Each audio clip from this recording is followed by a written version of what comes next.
fiery horse with the speed of light, a cloud of dust, and a hearty hi-yo silver, the Lone Ranger.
With his faithful Indian companion Tonto, the daring and resourceful masked rider of the plains led the fight for law and order in the early western United States.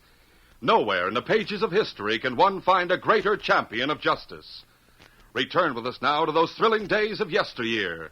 From out of the past come the thundering hoofbeats of the great horse Silver. The Lone Ranger rides again. Come on, Silver! Let's go, big fellow! Are you Silver? Ahoy!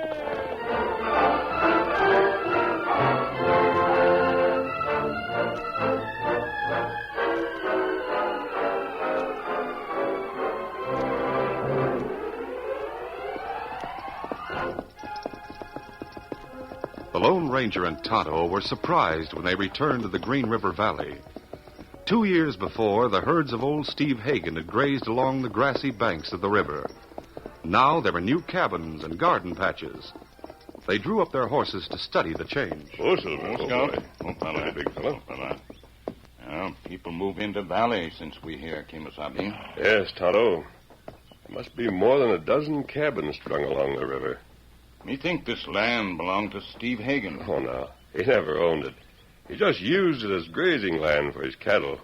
Until now, he's prevented anyone from settling here. Maybe him sell land to settle. No, he can't legally sell what doesn't belong to him. This land belongs to the government and has never been open to homesteaders. And how these people settle here? They're squatters. Oh, Tonto, one of those cabins near the timber's on fire. Ah, me see.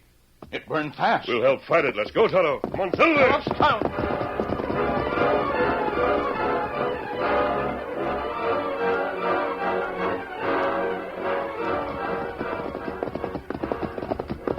Oh, Silver, Oh. Not see anyone here. We'll try to save the furniture if possible. Easy. Door open. Squatters may be at neighbors. Look around, Tonto. Make sure no one is inside. Nobody here. I don't see anyone either. We can't save the building. Take out the furniture and supplies.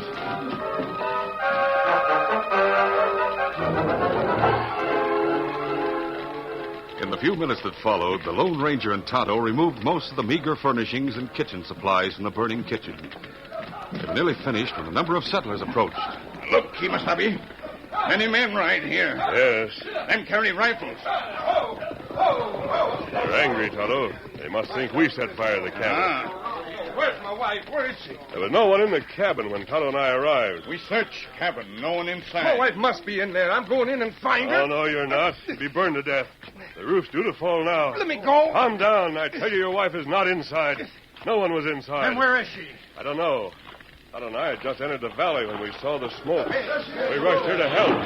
All we could do, however, was to save the supplies and furnishings. I'll bet Steve Hagan sent you here to burn John Perry's shack and kill his wife. No one sent us here. There's no evidence that Mrs. Perry was killed. She may have gone to visit one of the neighbors. No, she didn't. She was washing breakfast dishes when I rode out about an hour ago. She wouldn't just wander off. You're not working for Hagan, then who are you? And why are you wearing that mask? The mask is my affair. But you can rest assured I'm not your enemy. Well, I don't believe you. Calm down now, Perry. Those two saved your furniture, didn't they? Wait. Wait, me see something on ground. Hey, come back here, Injun. He's not trying to get away. He found something. Here he comes. Look, he find feathers on ground. Well, let's see them, Tonto. Yes, they're painted feathers. Ah, them Indian feathers. Indians here. Indians? Yes, it appears so. Your wife must have put up a fight and knocked these feathers from the headdress of her captors. You mean they've taken my wife away? I'm afraid they have. But we haven't seen a sign of Indians since we moved into the valley. I'll get the field glasses from my saddlebag. Here, Silver. Steady there, boy. Easy for a minute. If this is the work of Indians, they'll be moving into the mountains to the east of here. I may be able to see them with the glasses. Oh, What do you see? no party of Indians. No? I do see something that convinces me it was Indians that took your wife and escaped through the pass over there. What makes you think so? Right here. You take the glasses. All right. Now, train them on the ledge overlooking the pass. Like this? Yes. Hey, I see one redskin up there. Yes. He's a sentry left there to watch and see if a rescue party tries to follow. Well, let's get mounted and start after him. No, wait. Don't do that. Do you think we're going to stand here and let a bunch of redskins take my wife away? You try to follow. The sentry will warn the raiders. You might never find your wife. Now, you see here. Now, listen to me, Perry. We may be able to help you, but not unless you do exactly as I say. What's that? You and all the others must remain here. Act as if Mrs. Perry lost her life in the fire, as if it was an accident. Look, how do you expect me to stay here with my wife in the hands of Indians? Got to throw those raiders off guard. They must think they got away undetected. Their sentry will report your actions. That makes sense, Perry. You better do what the masked man says. Tell me just one thing. Yes, How are you and your Indian friend going to get my wife back alive? we'll cut around the pass where the sentry is and try to trail the raiders. When we locate them, we'll find some way to rescue your wife. All right, come on, Tonto. Steady, big fellow. Easy. Get him up, Scout. 1, 2, there.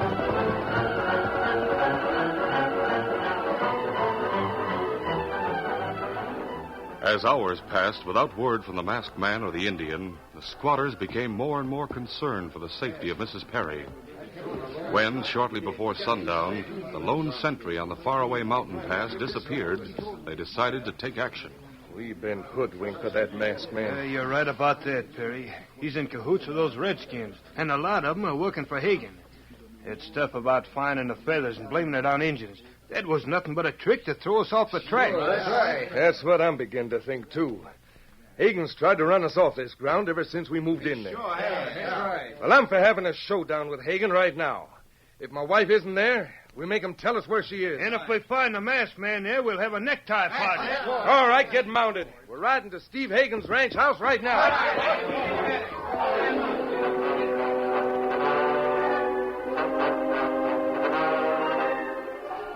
Meanwhile, the Lone Ranger and Tonto had succeeded in entering the mountains without being seen by the sentry.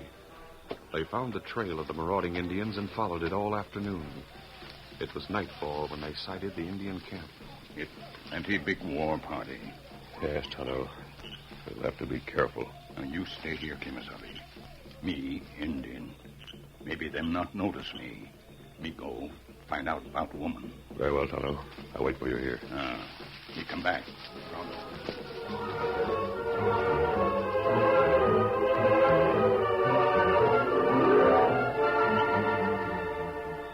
Time dragged heavily while the masked man waited with the horses. Presently, Tonto came through the darkness to rejoin him. Tonto, what did you learn? Is Mrs. Perry with the Indians? Indians eat now.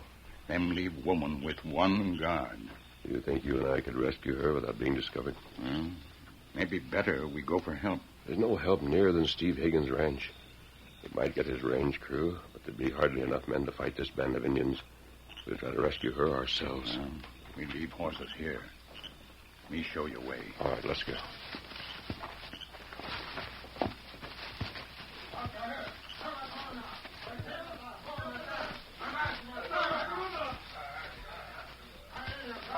Indian chief make plenty talk.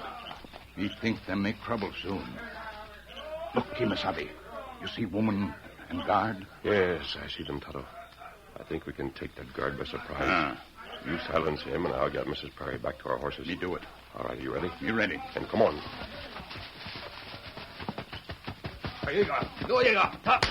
Don't be frightened, Mrs. Perry. We're here to help you. But you're mad. I'll explain everything later. Come with me. Tonto, cover us till we're out of the firelight. Me do it.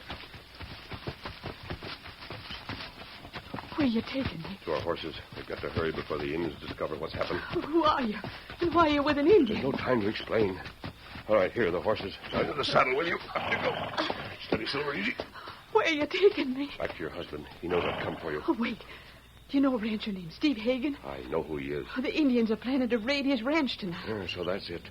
Tonto suspected there might be trouble. Hagan will probably blame the settlers for anything that happens. Perhaps we can do something about that. He hates the settlers in the valley. Just a minute. Here comes Tonto. We better go plenty fast, Kimasabi. Guard get conscious plenty soon. Yes, hear that? Him conscious now. Him give warning. They've discovered that I'm gone. Tonto, we've got to do something quickly. Mrs. Perry says they're planning a raid on the Hagan ranch tonight. Not bad. And what we do? Got to stampede their horses.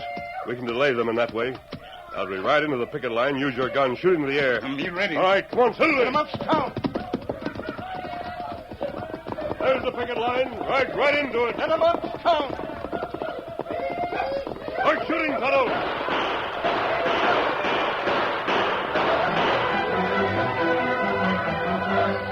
The aroused Indians, seeing the Lone Ranger and Tonto ride into the firelight, opened fire. It was impossible to carry out the plan to stampede the Indian horses. Never mind the horses, Tonto. Get away from here. Get up, scout.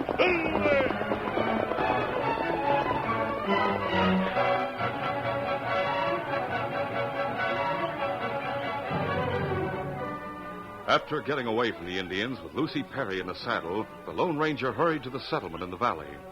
Meanwhile, unaware that Mrs. Perry had been rescued, the squatters, under the leadership of Lucy's enraged husband, had left the settlement to go to Hagan's ranch house.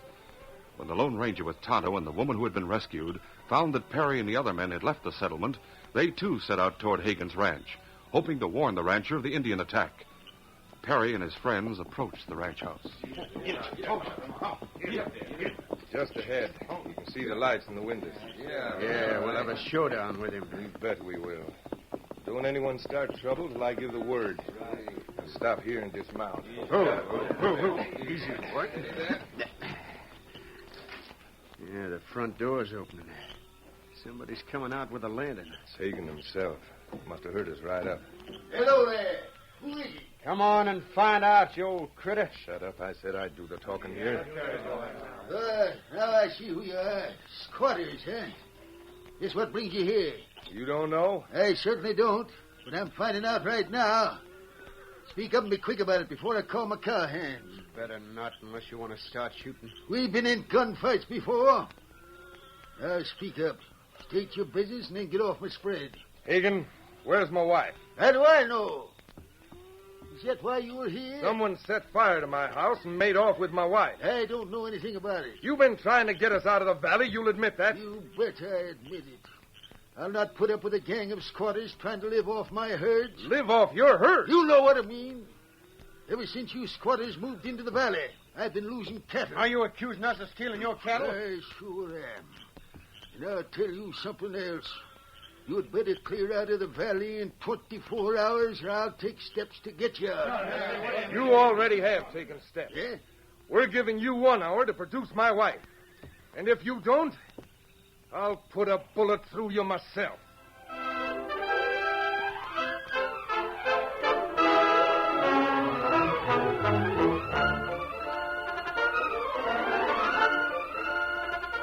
The curtain falls on the first act of our Lone Ranger story.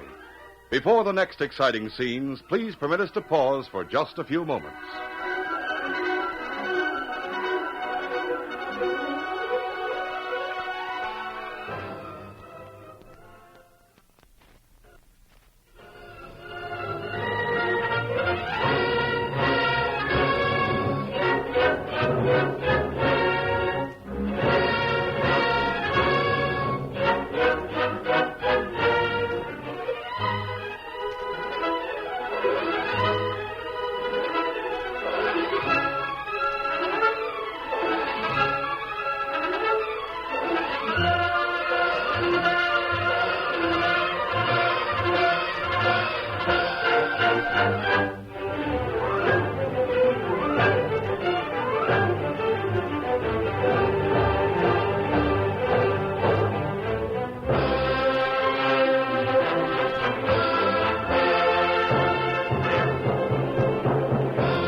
Now to continue our story. John Perry had the mistaken impression that Steve Hagan was holding his wife as prisoner. Followed by his friends, Perry went to Hagan's ranch house and said, "We're giving you 1 hour to produce my wife. And if you don't, I'll put a bullet through you myself." Now, look, I never harmed a woman in my life. If you think I know anything about your You wife... sent cutthroats to capture her and burn my house. That's a lie. And you sent that masked hombre riding down there in a big white stallion. We saw it. And the Indian with him. You say a masked man on a white stallion and an Indian were in the valley? Masked man called the Indian Tonto. You don't deny it, do you, Hagan? Well, I know who they are, but I didn't send them there. Where are they now? They hoodwinked us with a slick story and got away. Well, I don't know where your wife is. Let me tell you something. She's in danger. That masked man and the Indian are trying to help her. Trying to help her? Hey, someone's riding in here. Yeah, likely some of Hagan's men. Cover them as they ride in. Here they come. Can't make them out. Hold your fire. You shoot one of my men, not one of you will leave this country alive. We've got him covered. Let him try to start something.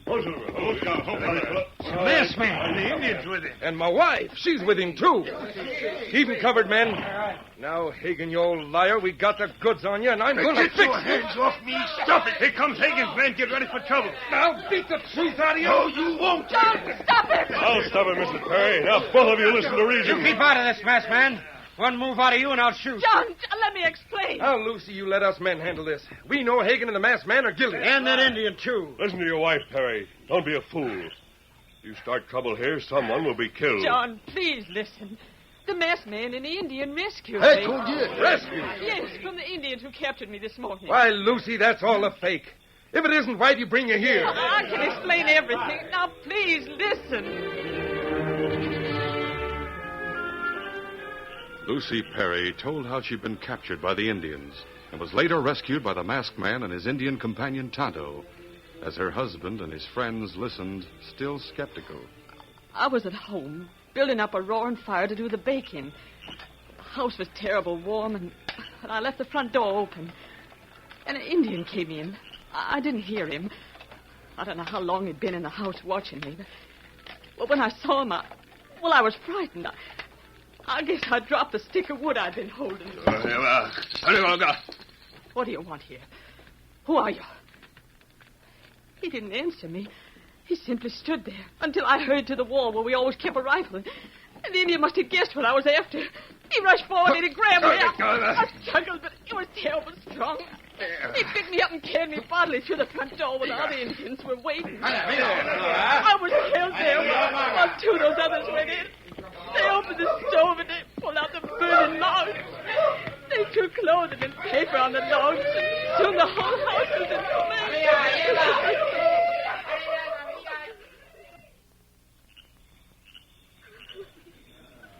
Then what happened, Lucy? Well, they took me to their camp and held me there until the masked man and his Indian friend came and rescued me. They brought you here? Well, they brought me here because I overheard the Indians planning to raid Hagan's ranch tonight. Yeah? We came to warn him. Raid my ranch? Yes. But why should they raid me after all these years? They must have a special reason, Hagan. I don't know what it is. They may have changed their plans since Mrs. Perry escaped. What do you mean? Unless they've picked up our trail, they'll think Mrs. Perry was rescued by her husband and friends.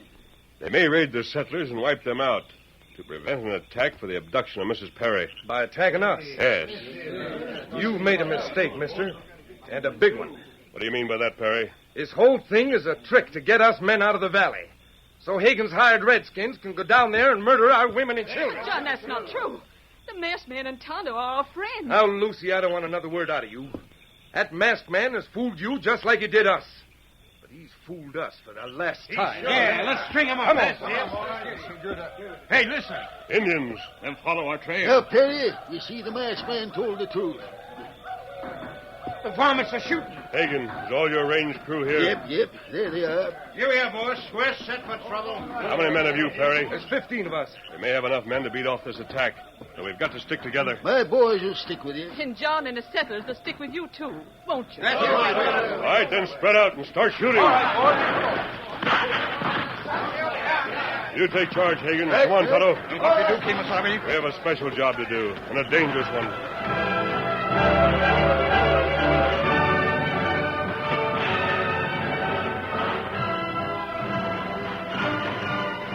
sudden appearance of the Indians convinced the settlers that the Lone Ranger had told the truth. Hagan's cowpokes fought side by side with the settlers to beat off the repeated attacks.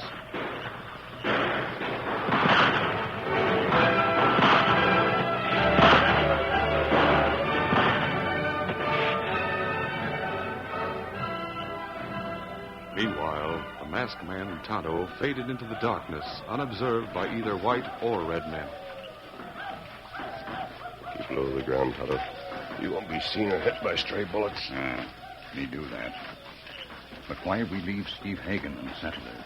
Because this night attack by Indians is very unusual. That's right. There's a reason for it. I want to learn what it is. I think it has something to do with the feud between Steve Hagan and the settlers in the valley. Oh, you prove that. When you and I were at the Indian camp tonight, we saw the chief talking to his men. That's right. He make much talk. We can capture him. I think he may be able to throw light on the situation. How we catch, Chief? Well, these Indians are Cheyennes. You know their language, their signs, their calls. That's right. Me try wolf call. That for Chief. Try it.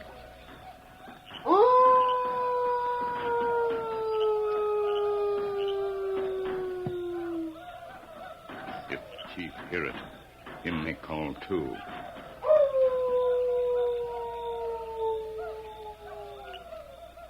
He heard you and answered. Me call again, so him come here.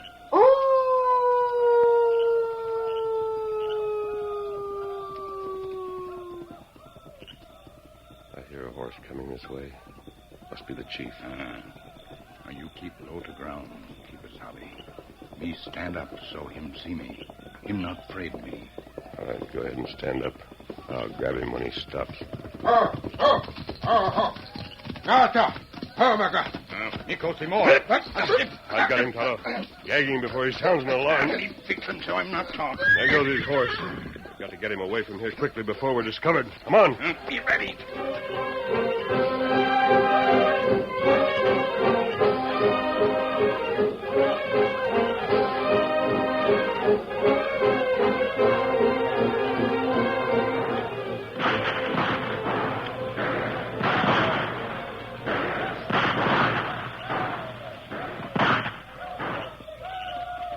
Hagan? Yeah? Something's going on out there in the dark that we don't know about. How do you mean, Perry? Well, those redskins have stopped shooting. Yet they're still making plenty of racket about something. Listen to them. Yeah? I reckon we surprised them. They weren't expecting the reception we gave them. Yeah, maybe so. I'm not so sure they're ready to quit by a long sight. Might be reorganizing for a big attack. Yeah. I wish the masked man was here. He could tell us what it's all about. Yeah. Where is he? Haven't seen him since the fight started. Well, I can't answer that. He told me to take over, and the next thing I knew, he and the Indian was gone. Listen. That's an Indian coming in here. I'll drill him. Gee, that's the masked man. Hold your fire, men. Here I am. Come this way. Who have you got there? Hello. Find the lantern and light it. Well, here's your lantern. I put it out when the shooting started. Me light it. There. Hey, you've captured one of the redskins. Gee, he's a chief. That's right, Hagan. The others have just missed him, and are searching for him. And that's why they stopped shooting. Yes. Tonto, hold the lantern up in front of the chief. Yeah, over. Like that. Hey, what are you doing that for? I want his braves to see him. They won't attack when they realize he's our prisoner. Them see Chief. Them wait now. See what we do. Yeah, what happened? What's going on? Well, the masked man will explain. Tonto and I just captured the chief. Tonto got the truth out of him. He's the cause of most of the troubles between you men. How do you mean? Well, as you know, the buffalo are getting scarce. Yep, that's right. The Indians wanted beef. This chief learned of the settlers moving into the valley. He knew if he could stir up trouble between you, there'd be a fight to the finish. That would allow him and his people to raid Hagan's cattle herds at will. So they're the ones who've been raiding my herd. Yes, Hagan. The chief knew you'd blame the settlers. Hagan did blame us. He called us cattle thieves. Well, I see I was wrong. But why did the Indians capture my wife? They knew you'd do exactly as you did. Oh, right in here and start a fight with Hagan, huh? Yes. The chief told Tonto. Let's string him up, the ornery critter. No, now, wait. There'll be no more violence. The masked man's right. We've all acted like fools. Yes, I guess we have at that. I hope we've all learned a lesson, and that the fighting between us and Mr. Hagan will stop. Oh, how about it, Perry? I'm for calling it quits. Well, I'll go further than that, Perry. I'll not only call it quits, but from now on we'll stick together, just like we did tonight. The land involved belongs to neither of you.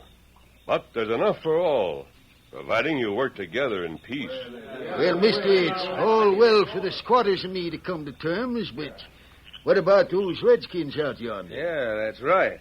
They'll cause trouble again. No, I don't think so.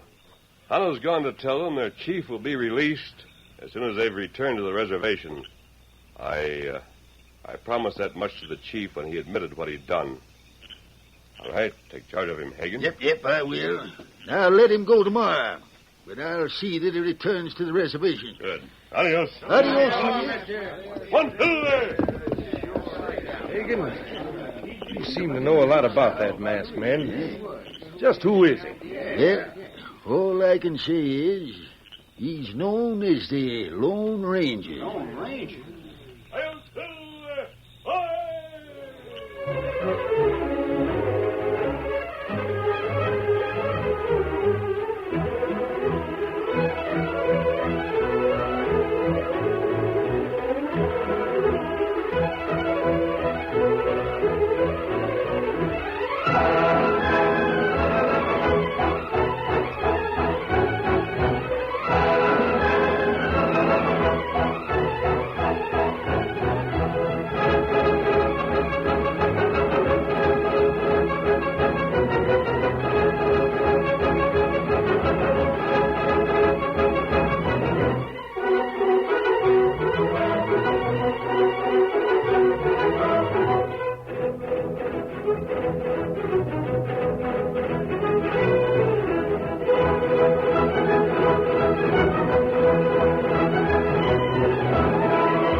This is a feature of the Lone Ranger Incorporated, created and produced by George W. Trendle, directed by Charles D. Livingston, and edited by Franz Stryker.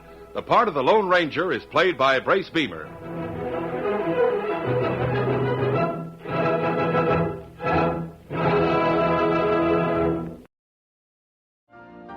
You've been listening to the OTR Gold Network. Find more classic radio at otrgold.com.